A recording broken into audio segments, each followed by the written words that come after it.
San Diego's homelessness crisis is having a profound impact on both people living on the streets and the people living and working near unhoused people. For some people living downtown, the situation has gotten so bad they want to leave the area and are willing to even break their leases. But moving out isn't just time-consuming, it can also be costly. CBS 8's Rocio de la Fe joins us live in studio tonight with the option that tenants have in this situation. Rocio? It's a tough situation, and as we know, downtown San Diego has one of the biggest congregations of unhoused individuals. Some people we spoke to say they're simply tired of dealing with it every day when they walk outside their door and want a way out of their leases. And while to them it might seem like they're stuck, one legal expert says that's not entirely the case.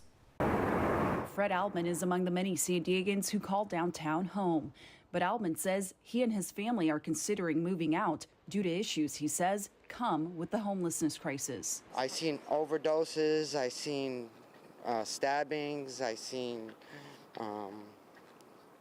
people dying on the sidewalk. The biggest reason we wanted to break our lease is just the safety of ourselves. I also spoke to this woman who didn't want to show her face, but says when she first moved to San Diego from overseas, she never expected the crisis to be as bad as it is. It's a little scary for me to just be with my daughter alone. She and others like Altman are currently looking at options to break their lease, but it comes at a price. I can't justify $5,000 to be spent just like that, just to move to a different location right now. Juanita Guillen-Melman, a landlord and tenant attorney, says cases like Altman's and others are more common than not. We get calls just like that all the time. You might not know what you're getting yourself into until you've actually signed the lease already. And says it can be hard for people to break their leases because most properties are now adapting their contracts to protect themselves. Maybe it's because of the homeless population. A lot of leases that I'm seeing actually will have a clause that says,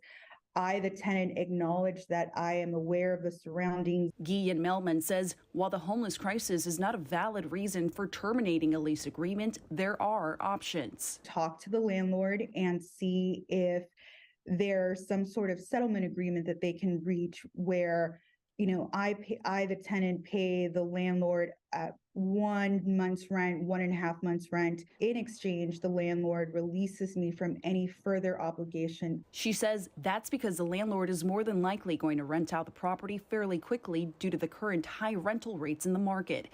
But in case negotiations don't work in your favor, she encourages people to reach out to an attorney.